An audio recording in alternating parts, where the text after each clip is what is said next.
bahwa pakaian takwa itu jauh lebih baik dibandingkan pakaian yang hanya sekedar menutup aurat. Maksudnya pakaian malu kepada Allah Subhanahu wa taala dengan cara menjaga kepala dan isinya dan menjaga perut bersama isi kandungannya. Kemudian yang kedua, libasut taqwa ma'a nafsi, pakaian takwa kepada diri sendiri.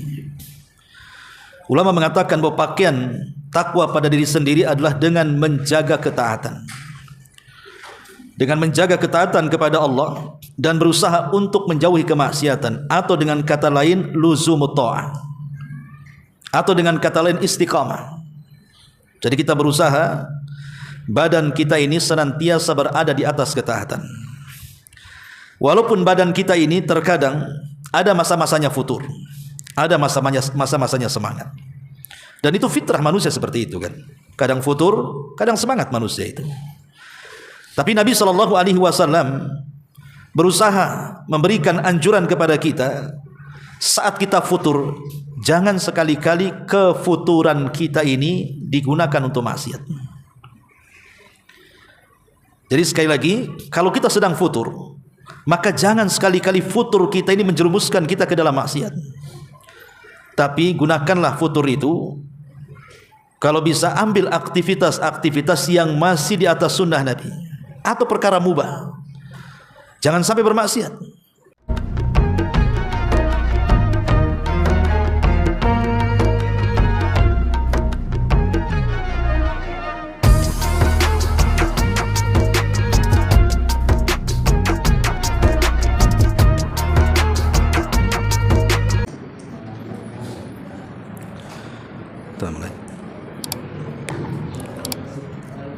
Bismillahirrahmanirrahim. Assalamualaikum warahmatullahi wabarakatuh.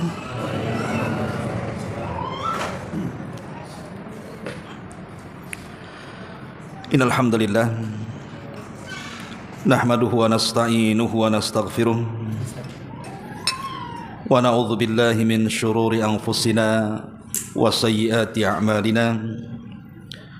May yahdihillahu fala mudilla lahu wa man yudlil fala hadiya lahu. Asyhadu an la ilaha illallah wahdahu rabbi la syarika lah wa asyhadu anna Muhammadan abduhu wa rasuluhu alladzi la nabiyya ba'dah. Amma ba'du. Hadirin dan hadirat yang dimuliakan Allah Subhanahu wa taala, alhamdulillah di malam ini kembali kita bisa berkumpul untuk bertalabul ilmi di tempat yang insyaallah dimuliakan Allah Subhanahu wa taala. Tak lupa salawat juga salam kita hadiahkan kepada Rasul kita Nabi besar Muhammad sallallahu alaihi wa ala alihi wasallam. Malam ini tema yang kita akan sampaikan, hiasilah pakaianmu dengan takwa. Tema ini diambil dari surah Al-A'raf ayat 26 dan juga 27. Kita baca ayatnya, kemudian kita jelaskan. A'udzubillahi minasyaitonirrajim. Bismillahirrahmanirrahim. Ya bani Adam, qad anzalna 'alaikum libasan yuwari sawatikum warisha wa libasut taqwa dzalika khairun dzalika min ayatillahi la'allahum yadhakkarun. Ya bani Adam, la yaftinannakumus syaitanu kama akhraja abawaykum minal jannah yanzi'u anhuma libasahuma liyuriyahuma sawatihima innahu yarakum huwa wa qabiluhu min haitsu la tarawnahum inna ja'alna asyayatina awliya'a lil ladzina la yu'minun. Wahai anak Adam, sesungguhnya kami telah menurunkan kepadamu pakaian untuk menutup auratmu dan pakaian indah sebagai perhiasan untukmu. Akan tetapi pakaian takwa itu jauh lebih baik dibandingkan kalian. Yang demikian itu adalah sebagian dari tanda-tanda kuasa Allah. Mudah-mudahan mereka selalu ingat. Wahai anak Adam, janganlah sekali-kali kalian dapat tipu daya syaitan, sebagaimana telah mengeluarkan kedua ibu bapa kalian dari sorga. Ia telah menanggalkan dari keduanya pakaiannya untuk memperlihatkan kepada keduanya auratnya. Sesungguhnya ia dan para pengikutnya mampu melihat kalian dari arah yang kalian tidak sanggup melihatnya. Dan sungguh kami telah menjadikan setan-setan itu pemimpin bagi orang-orang yang tidak beriman. Inilah dua ayat yang mendasari pembahasan kita, surah Al-A'raf ayat 26 dan surah Al-A'raf ayat 27. Ma'asyiral muslimin wal muslimat rahimani wa rahimakumullah. Ayat ini berkaitan dengan kisah Nabi Allah Adam alaihi salatu wassalam. Sedikit kita akan berkisah tentang kisah Nabi Adam untuk menyambungkan pembahasan kita. Ma'asyiral muslimin yang dimuliakan Allah Subhanahu wa taala.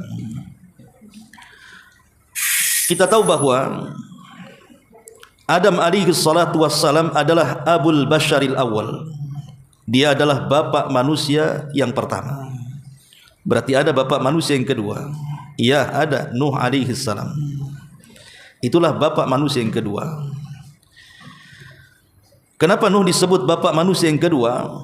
Karena kita semua manusia yang hidup di zaman sekarang, kalau seandainya diurut nasabnya itu sampai ke perahunya Nabi Nuh, tidak ada satupun manusia kecuali turunannya atau nasabnya sampai ke perahu Nabi Nuh alaihi salam.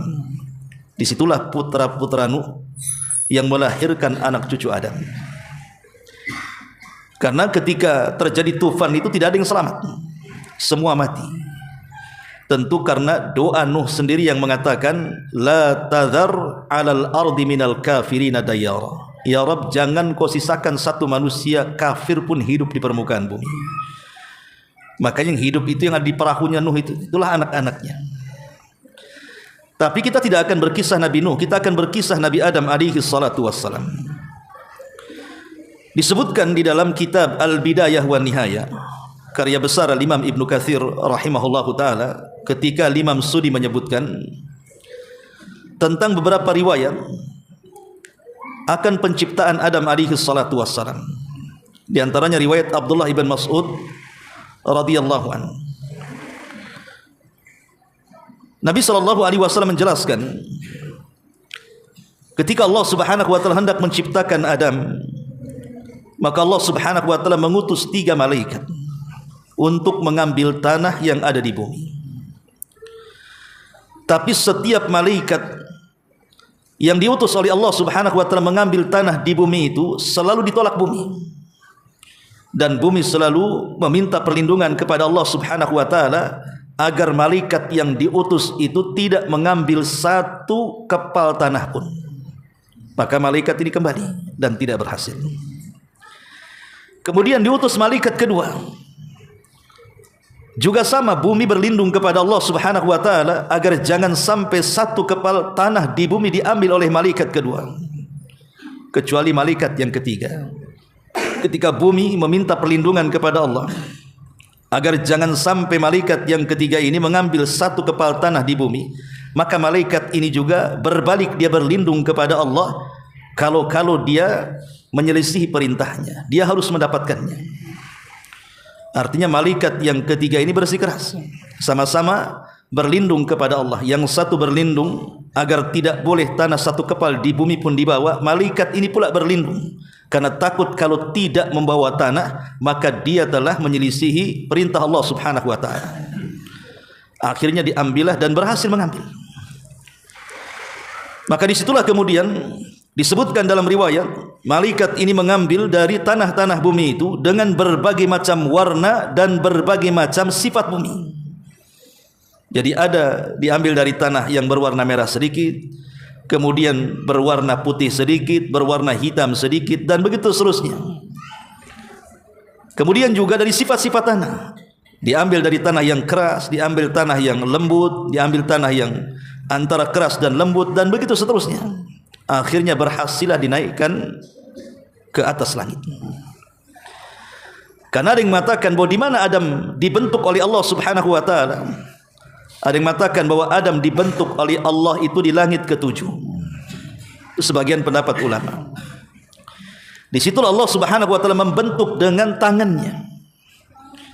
Sehingga ini salah satu keistimewaan Adam alaihi salatu wasalam, dibentuk langsung dengan tangannya. Allah tidak menciptakan Adam dengan kun fayakun, tidak, tapi dibentuk dengan tangannya. Makanya wajar kalau seandainya bentuk manusia itu fi ahsani taqwim, sebaik-baik bentuk, karena Allah yang membentuknya secara langsung. Lah ketika Allah Subhanahu wa taala sudah membentuknya, dan malaikat yang ketiga ini berhasil mengambil tanah-tanah itu, makanya kemudian malaikat itu diperintahkan oleh Allah, karena engkau sudah berhasil mengambil tanah, maka engkau nanti juga yang akan mencabut nyawa Adam dan turunannya. Sejak itulah malaikat yang ketiga disebut malakul maut, yang Allah katakan tawaffathum rusuluna, kami wafatkan rasul-rasul kami wafatkan mereka dengan diutusnya rasul-rasul kami. Maksudnya malaikat maut. Dibentuklah Adam alaihi salatu wassalam. Setelah kemudian Allah Subhanahu wa taala membentuk Adam sedemikian rupa, kemudian dibiarkan mengering dan belum ditiupkan ruh. Inilah perbedaan Adam dengan kita. Kalau Adam itu diciptakan dulu jasadnya, baru diciptakan ruhnya. Kalau kita terbalik, ruhnya dulu diciptakan, baru kita kemudian diciptakan. Jadi setelah Allah Subhanahu wa taala menentukan waktunya, kabar penciptaan Adam ini sampai kepada iblis, yang menurut kisah Israiliyat, ya kisah Israiliyat ini kan tidak usah dipercaya, tidak usah juga didustakan, dia hanya pelezat kisah saja. Jadi syaitan ini atau iblis atau namanya Ajazil menurut kisah Israiliyat ini berusaha untuk melihat seperti apa kemudian Adam yang diciptakan Allah yang akan jadi saingannya itu. Rupanya Adam diketuk-ketuk, rupanya keluar bunyi. Dari situ iblis kemudian mengetahui bahwa Adam ini makhluk yang lemah. Kenapa? Karena berongga, pasti perlu makan, perlu minum, dan begitu seterusnya. Sampai-sampai kemudian dia sesumbar dan mengatakan, jikalau Allah menyerahkan Adam kepadaku, kuhancurkan dia. Hasadnya sudah nampak di situ. Sampai pada waktunya kemudian Adam alaihi salatu wassalam diletakkan di hadapan seluruh malaikat. Tidak ada satupun malaikat yang tertinggal. Makanya Allah Subhanahu wa taala mengatakan dalam Al-Qur'an itu, fasajadal malaikatu kulluhum ajmaun. Kalimat kulluhum di sini artinya semuanya. Tidak ada satupun malaikat yang tertinggal.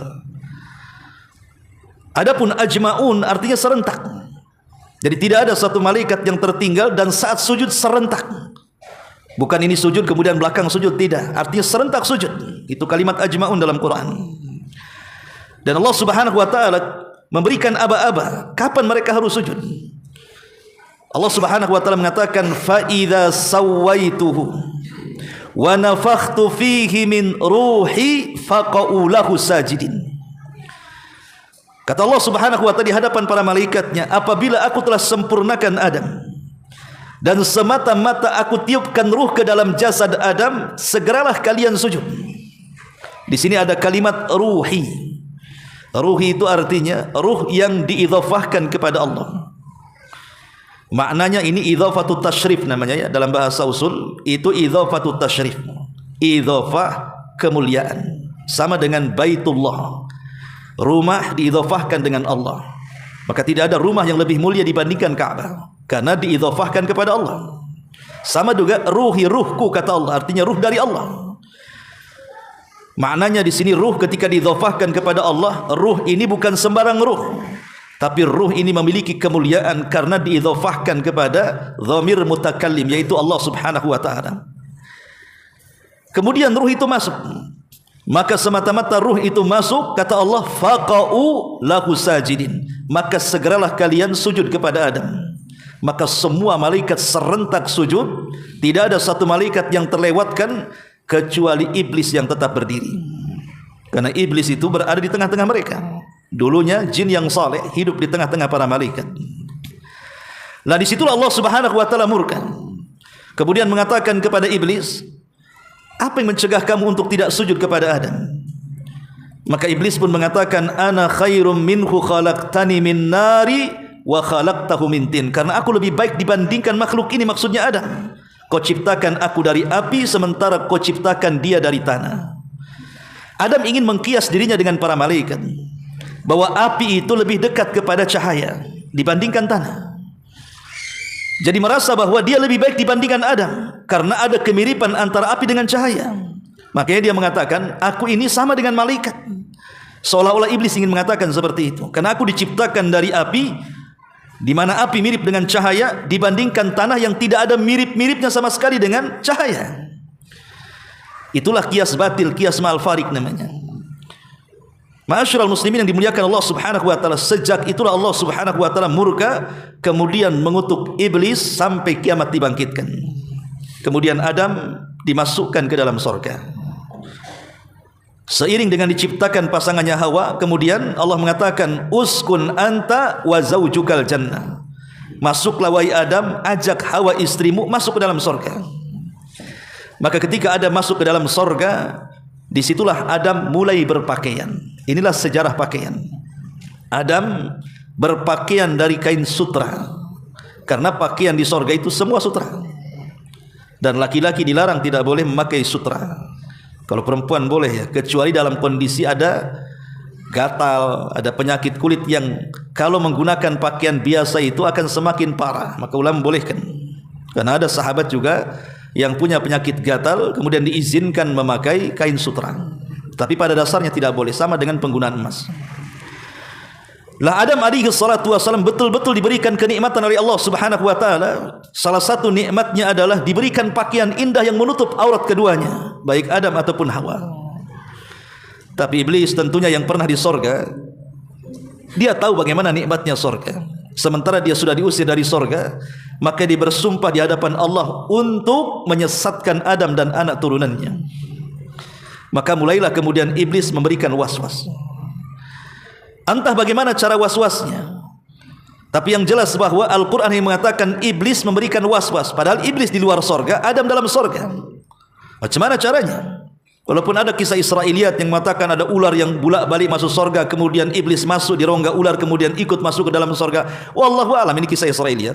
Tapi kalau kita lihat zahir Al-Quran, ya boleh saja iblis diberikan kekuatan mampu memberikan was-was dari luar sorga ke dalam sorga. Bagaimana caranya? Wallahu alam.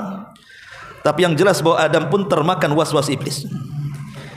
Ketika Allah Subhanahu wa taala memberikan ujian kepada Adam, wahai Adam, kau boleh menikmati semua kenikmatan yang ada di sorga kecuali satu pohon saja. Jangan kau dekati pohon ini. Inilah pohon larangan yang Allah Subhanahu wa taala katakan, wala taqraba hadhihi syajarata. Jangan engkau mendekati pohon ini, fatakuna minadh zalimin. Sebab kalau engkau sampai mengambil buahnya dan memakannya, maka engkau termasuk orang zalim. Adam masih bertahan tidak mau mendekati pohon itu.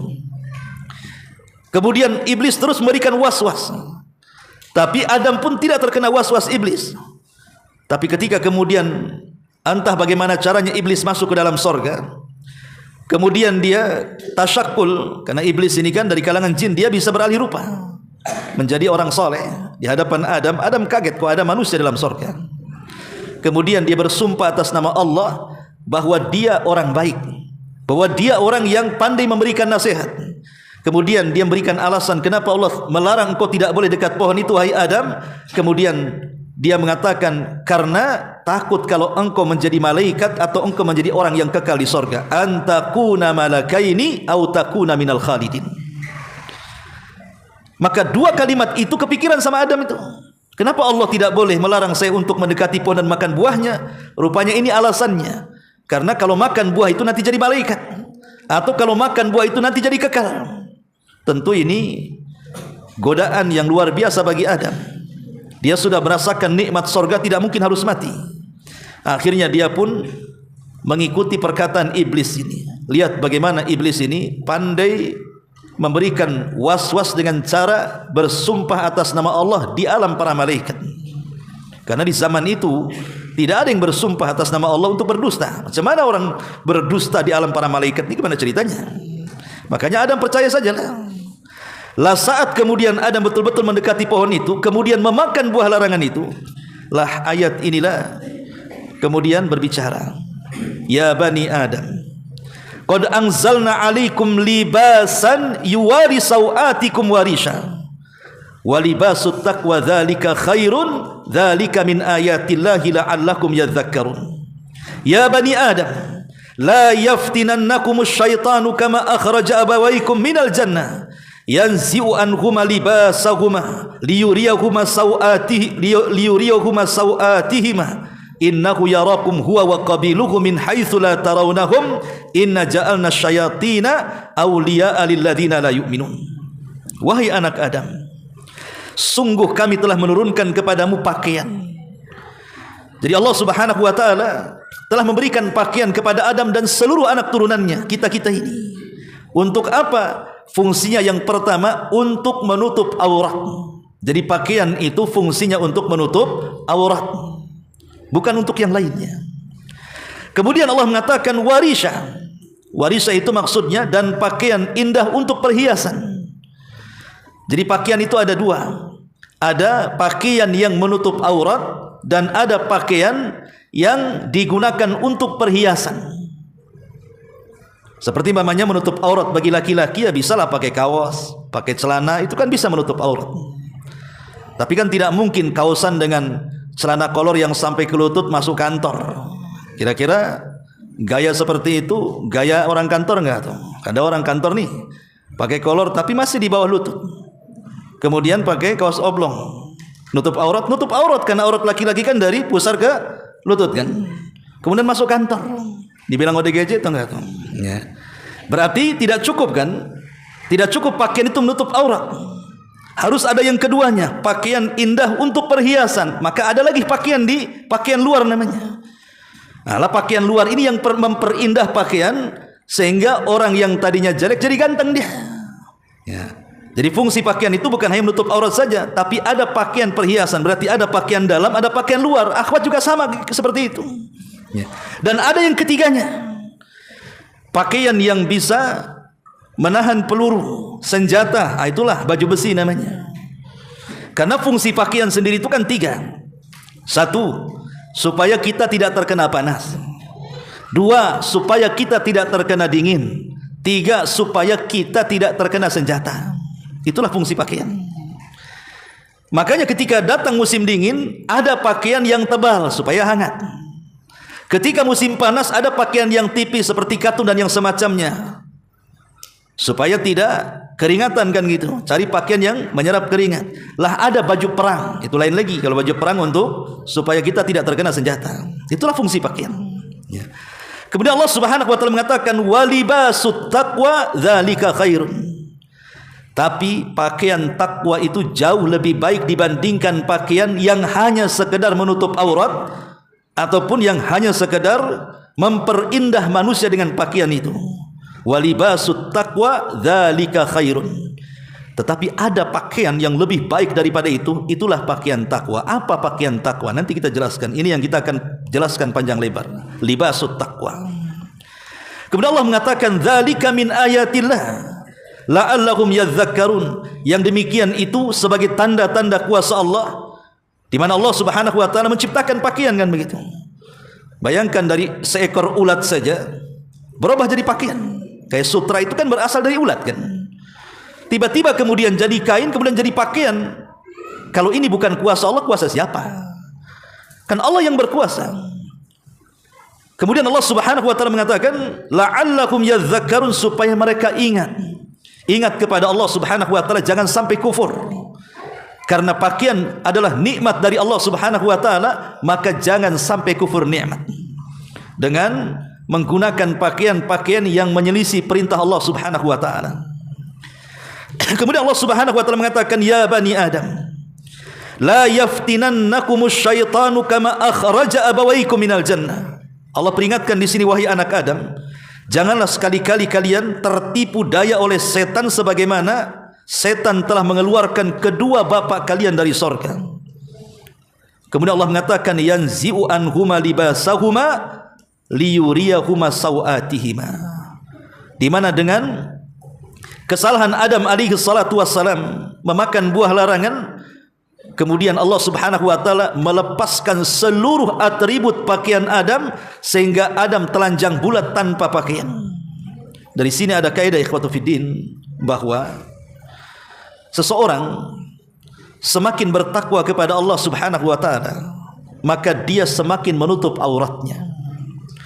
Tapi ketika seseorang itu jauh dari ketakwaan kepada Allah Subhanahu wa taala, maka dia semakin melucuti auratnya. Lihat Adam.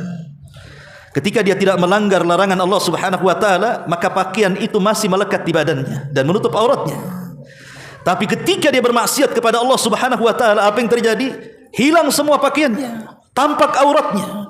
Sehingga Adam harus berlari ke sana kemari, menghindari Hawa, begitu juga Hawa, masing-masing berlindung, malu kalau seandainya tampak aurat keduanya. Akhirnya kemudian Adam hanya bisa mengambil dedaunan-dedaunan untuk menutup auratnya. Disinilah kalau orang semakin bertakwa, maka semakin menutup auratnya. Tapi kalau orang sudah hilang takwanya, maka hilang juga auratnya. Lihat orang-orang fasik itu, cara berpakaian mereka coba. Lihat orang-orang fajir, orang-orang kafir, lihat cara berpakaian mereka. Tapi lihat orang-orang yang bertakwa, orang-orang yang beriman, pakaian mereka betul-betul syar'i, menutup auratnya. Ma'asyiral muslimin yang dimuliakan Allah Azza wa Jalla, kemudian Allah mengatakan innahu yarakum huwa wa qabiluhu min haitsu la tarawnahum inna ja'alna syayatina awliya lil ladzina la yu'minun. Sesungguhnya ingat, setan itu mampu melihat engkau, dia dan seluruh kabilahnya dari tempat yang kau tidak bisa melihat mereka. Inilah susahnya melawan makhluk yang tidak kelihatan. Kalau seandainya kita berkelahi ini, musuhnya tak kelihatan, punya ilmu apa itu? Rawa rontek itu apa? Yang enggak kelihatan itu. Gimana cara melawannya coba? Susah lah kan begitu. Memukul mana? Enggak ada musuhnya. Kita tidak tahu di depan kah, di belakang kah, di samping kanan, samping kiri, kan kita tidak tahu. Makanya berat melawan setan itu. Makanya caranya lawanlah setan itu sebagaimana yang telah diajarkan Al-Quran dan Sunnah. Hanya itu caranya melawan mereka. Kemudian Allah Subhanahu wa taala akhiri ayatnya, inna ja'alna syayatina awliya lil ladzina la yu'minun. Dan sungguh kami jadikan setan itu akan menjadi pemimpin-pemimpin bagi orang-orang yang tidak beriman. Ulama berselisih pendapat tentang libasut taqwa. Inilah pembahasan intinya. Libasut taqwa, bahwa pakaian takwa itu jauh lebih baik dibandingkan pakaian yang kita pakai di badan ini. Apa libasut taqwa di sini? Kalau kita melihat tafsir Al-Quranul Karim, baik yang tercantum dalam Ibnu Katsir atau tafsir At-Tabari atau tafsir Kalimur Rahman Lis-Sa'di, dan banyaklah antum bisa baca. Kurang lebih ada 10 penafsiran para ulama tentang libasut taqwa itu. Yang pertama, secara global dulu kita jelaskan. Yang pertama, libasut taqwa itu artinya perasaan malu. Perasaan malu yang ada pada diri kita. Makanya kemudian dengan perasaan malu itu kita menutup aurat kita. Dan ini yang disebutkan oleh Auf ibn Ma'bad al-Juhani radhiyallahu anhu. Kemudian yang kedua yang dimaksud libasut taqwa, pakaian takwa itu adalah al-khasyah, perasaan takut. Takut kepada Allah Subhanahu wa taala. Kemudian yang ketiga maksudnya pakaian takwa itu sebagaimana dikatakan Ikrimah adalah ma yalbas al-muttaquna yaumal qiyamah, pakaian yang dipakai kelak pada hari kiamat. Maksudnya begini, ketika manusia dibangkitkan pada hari kiamat, apa kata Nabi? Yuhsyarun nas yaumal qiyamati khufatan uratan. Yuhsyarun nas yaumal qiyamati khufatan uratan ghurlan buhman. Manusia akan dikumpulkan atau dibangkitkan pada hari kiamat itu dalam 4 kondisi. Pertama, khufatan, tidak beralas sandal. Yang kedua, uratan, tidak ada satupun pakaian di badan. Kemudian yang ketiga, ghurlan, di mana potongan pada kemaluan laki-laki yang dipotong itu disunat, itu akan dikembalikan. Kemudian buhman itu artinya tidak membawa satupun harta di badan.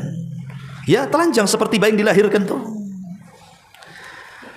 Lah nanti pada hari kiamat mereka akan diberikan pakaian oleh Allah Subhanahu wa taala. Dan manusia yang pertama akan diberikan pakaian siapa? Ibrahim. Apa alasannya? Kenapa Ibrahim adalah nabi yang pertama kali, bahkan manusia yang pertama kali diberikan pakaian dari seluruh manusia.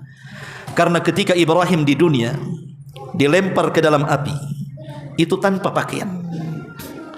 Jadi Ibrahim itu diikat, kemudian telanjang, dilempar ke dalam api oleh salah satu raja bawahan Namrud.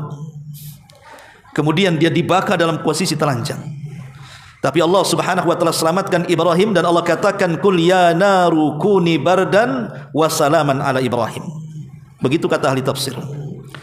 Karena Ibrahim ketika dilempar dalam posisi telanjang, tidak berpakaian, dibakar oleh salah satu bawahan Namrud, maka sebagai balasannya kelak pada hari kiamat, dia orang yang pertama kali diberikan pakaian oleh Allah Subhanahu wa taala. Baru kemudian para nabi yang lainnya, baru kemudian yang lainnya, dan pakaian yang akan diberikan oleh Allah pada hari kiamat itu ala qadri a'malihim, sesuai dengan kadar amal mereka di dunia. Jadi tidak semua seragam, tidak, sesuai dengan amalannya. Ma'asyiral muslimin yang dimuliakan Allah Subhanahu wa taala, ya tentu orang-orang yang beriman saja. Kalau orang kafir ya tidak akan diberikan pakaian kecuali pakaian dari api neraka, kan gitu. Jadi itu yang dimaksud pakaian. Menurut pendapat yang ketiga, maksudnya pakaian di akhirat, kata Ikrimah. Ada yang mengatakan libasut taqwa, artinya pakaian takwa itu artinya keimanan. Keimanan yang terdapat dalam hati kita. Dan ini pendapat As-Sudi yang diambil dari pendapat Imam Qatadah rahimahullahu ta'ala. Ada yang mengatakan libasut taqwa adalah sebagaimana perkataan Utsman ibn Affan radhiyallahu an, as-sumtul hasan. Sumtul hasan itu maksudnya penampilan yang sopan. Kita berpakaian ini kan harus sopan juga. Masa mamanya mau sholat kancingnya cuma satu di tengah sini, ini terbuka atas bawah, kan nggak sopan juga kan begitu. Atau pakai kaos oblong saja, itu bukan takwa namanya. Ya sopan lah, pakaian sholat sendiri, pakaian kerja sendiri, pakaian kantor sendiri gitu ya. Pakaian ke sawah, ke ladang kan masing-masing ada sendiri ya. Kemudian juga yang keenam, ada yang mengatakan maksudnya libasut taqwa adalah al-afaf. Afaf itu artinya menjaga kehormatan. Kemudian yang nomor 7, ada juga yang mengatakan libasut taqwa itu artinya libasul jihad. Libasul jihad itu maksudnya baju perang itu. Ada juga yang mengatakan bahwa libasut taqwa ya kembali kepada makna takwa. Dan makna takwa itu kan macam-macam ya. Kemudian ada juga yang mengatakan libasut taqwa artinya amal saleh. Jadi amal saleh secara umum itu libasut taqwa. Dan yang terakhir ada yang mengatakan bahwa libasut taqwa itu artinya wara. Wara dan juga zuhud, itulah libasut taqwa. Inilah 10 penafsiran para ulama. Baik, kita akan bentangkan. Ma'asyiral muslimin yang dimuliakan Allah Subhanahu wa taala. Libasut taqwa, pakaian takwa itu jauh lebih baik dibandingkan pakaian yang menutup aurat kita. Kita bagi menjadi 3 pembahasan. Pertama, ada libas ma'allah. Yang kedua ada libas ma'an nafsi, dan yang ketiga ada libas ma'an nas. Ada pakaian takwa kepada Allah. Ada pakaian takwa kepada diri sendiri, dan ada pakaian takwa kepada manusia. Adapun pakaian takwa yang banyak ditafsirkan para ulama, libasut taqwa ma'allah, pakaian takwa kepada Allah Subhanahu wa taala, sebagaimana sabda Nabi sallallahu alaihi wasallam yang dikeluarkan oleh Imam At-Tirmidzi dan disahihkan oleh Al-Imam Az-Zahabi dari sahabat Abdullah ibn Mas'ud radhiyallahu anhu. Wa maksudnya libasut taqwa ma'allah adalah al-haya, perasaan malu. Nabi SAW mengatakan istahyu minallahi haqqal haya. Tanamkan perasaan malu pada diri kalian kepada Allah Subhanahu wa taala dengan betul-betul sifat malu. Kemudian sahabat mengatakan, ya Rasulullah, inna nastahi walhamdulillah. Rasul, kami sudah memiliki perasaan itu alhamdulillah. Tapi Nabi SAW mengatakan, laisa dzak, bukan itu yang kalian maksud. Kemudian Nabi SAW menjelaskan apa maksudnya malu kepada Allah Subhanahu wa taala. Kata Nabi SAW, al-istihya'u minallahi haqqal haya. Menanamkan perasaan malu kepada Allah dengan sebenar-benar malu adalah an tahfadhar ra'sa wa ma wa'a.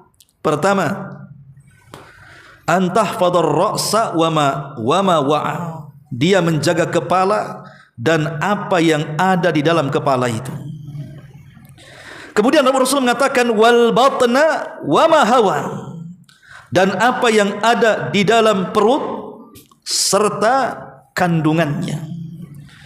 Kemudian Rasul mengatakan wal tadhkuril mauta wal bila, dan hendaklah dia ingat kematian dan bahayanya.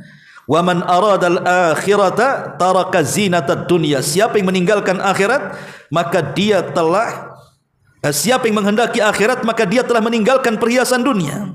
Faman fa'ala dzalika istahya minallahi haqqal haya.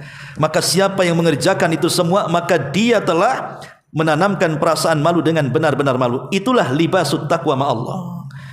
Jadi libasut taqwa, pakaian takwa kepada Allah Subhanahu wa taala adalah menanamkan perasaan malu kepada Allah. Bagaimana caranya? Rasul mengatakan antahfadhar ra'sa wa ma wa'a. Pertama, jaga kepala dan isinya. Apa isi kepala itu? Disebutkan para ulama maksudnya yang pertama pandangan. Jaga pandangan. Yang kedua telinga pendengaran, jaga pendengaran. Kemudian yang ketiga al-lisan, ucapan. Kemudian yang keempat akal pikiran. Inilah yang ada di kepala yang harus kita jaga. Ya. Kalau kita sudah menjaga isi kepala kita ini, maka itu lebih baik dibandingkan menjaga pakaian yang ada pada badan kita. Apa ini ciut-ciut nih? Hah? Sudah habis? Atau peringatan alarm? Sampai dengar azan di luar ya. Jadi saya ulangi bahwa inilah yang dimaksud walibasut taqwa dzalika khair. Dan pakaian takwa itu lebih baik dibandingkan apa? Dibandingkan pakaian yang menutup aurat ini. Karena terkadang ada orang yang menutup aurat tapi matanya memandang yang haram. Ada orang-orang yang menutup auratnya tapi telinganya juga mendengar yang diharamkan. Ada orang yang berusaha menutup aurat tapi lisannya tidak bisa dijaga. Mungkin dia suka ghibah, mungkin dia suka berdusta, mungkin dia sudah suka namimah, mengadu domba atau merendahkan manusia dan begitu seterusnya. Atau cara berpikirnya sesat. Ya.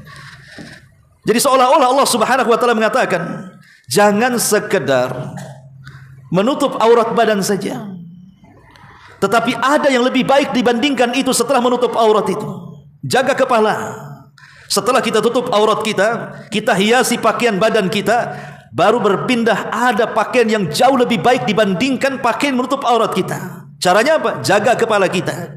Jangan sampai memandang yang diharamkan. Jangan sampai mendengar yang diharamkan. Jangan sampai mengucapkan kalimat yang diharamkan. Jangan sampai berpikir sesuatu yang diharamkan. Itulah libasut taqwa artinya.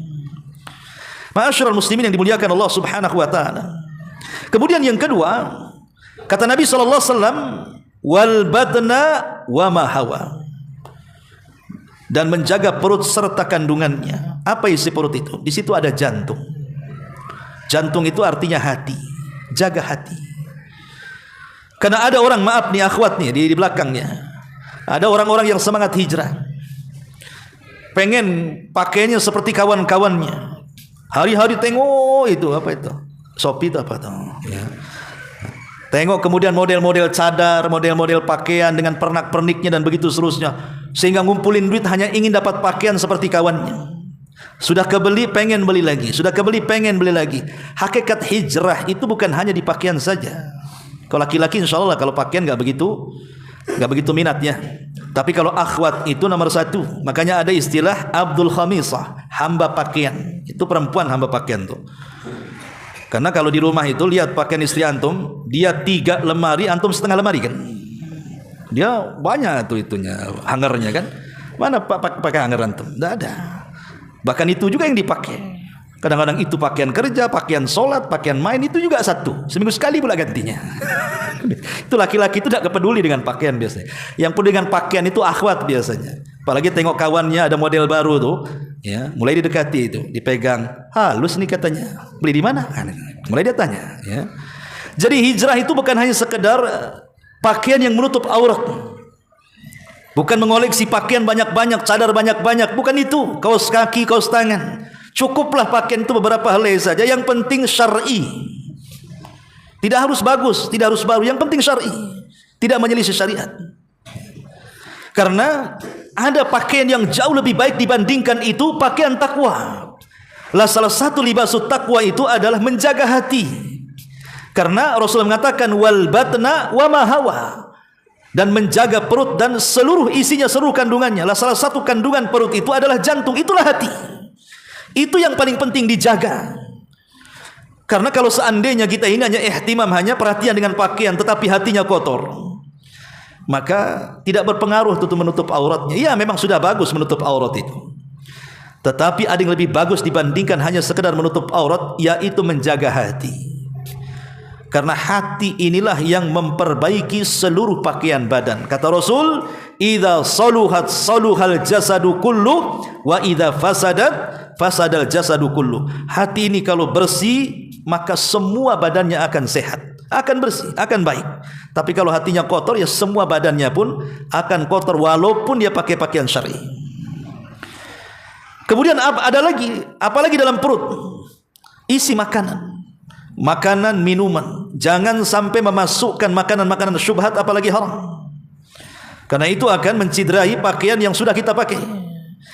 Maka kalau kita ini ingin berpakaian lebih, bukan hanya sekedar menutup aurat, tetapi ada namanya pakaian takwa, maka selain kita tutup aurat kita, jaga hati kita, jaga perut kita juga. Jangan sampai memasukkan yang diharamkan Allah Subhanahu wa taala kepada perut kita, karena Nabi SAW mengatakan, kullu lahmin nabatat min haram fannaru aulabi. Setiap daging yang tumbuh dari benda haram itu neraka tempatnya. Lalu apa gunanya pakai menutup aurat kalau toh juga harus masuk neraka? Enggak ada gunanya jadinya. Ya. Ma'asyiral muslimin wal muslimat rahimani wa rahimakumullah. Makanya dalam hadis ini ada 3 poin yang disebutkan para ulama. Poin pertama adalah man arada. Sudah azan? Azan dulu aja ya. Nah, nanti kita lanjutkan. Silakan. Allahu akbar. Allahu akbar. Allah. La ilaha illallah. La ilaha illallah. Mati Muhammad.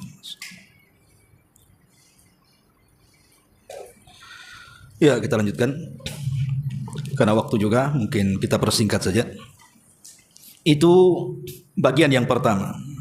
Libasut taqwa dzalika khair, bahwa pakaian takwa itu jauh lebih baik dibandingkan pakaian yang hanya sekedar menutup aurat. Maksudnya pakaian malu kepada Allah Subhanahu wa taala dengan cara menjaga kepala dan isinya, dan menjaga perut bersama isi kandungannya. Kemudian yang kedua, libasut taqwa ma'a nafsi, pakaian takwa kepada diri sendiri. Ulama mengatakan bahwa pakaian takwa pada diri sendiri adalah dengan menjaga ketaatan.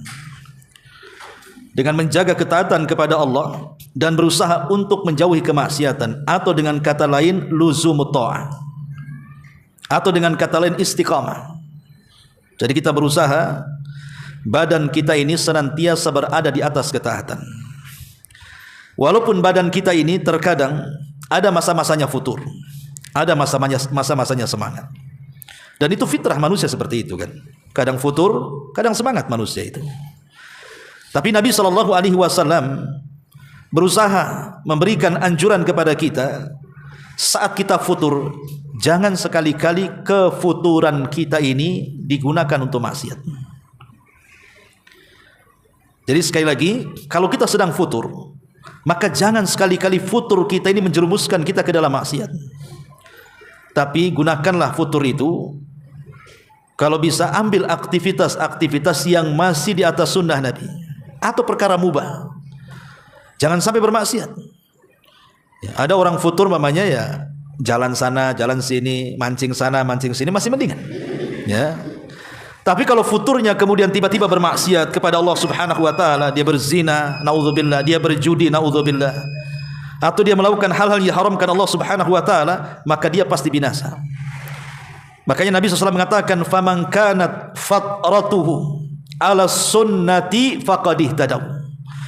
Barang siapa yang futurnya dia tetap berada di atas sunnah, maka dia akan dapat petunjuk, akan kembali semangat maksudnya. Tapi kalau tidak demikian, maka dia pasti binasa. Jadi intinya bahwa menghiasi badan kita sendiri dengan takwa itu, kita berusaha untuk luzumut ta'ah. Jangan sampai kemudian kita futur, pertahankan istiqomah itu. Seperti berusaha mata ini tidak memandang yang diharamkan, telinga tidak mendengar yang diharamkan, lisan juga sama, mengunci lisan supaya tidak menggibah, berdusta dan begitu seterusnya. Makanya kenapa Nabi SAW sampai mengatakan innas salata tanha anil fahsya'i wal munkar. Sesungguhnya orang yang melazimkan salat, dia senantiasa menjaga salatnya, baik salat wajibnya atau salat sunnahnya, maka salat itulah yang mencegah kita melakukan perbuatan keji dan kemungkaran. Apa bedanya fahsya dengan mungkar? Fahsya itu kemaksiatan yang rahasia, itu disebut fahsya namanya. Kalau mungkar itu kemaksiatan yang terang-terangan. Wallahu a'lam bishawab. Subhanaka bihamdika asyhadu an la ilaha illa anta astaghfiruka wa atubu ilaik. Allahu ta'ala alam. Assalamualaikum warahmatullahi wabarakatuh.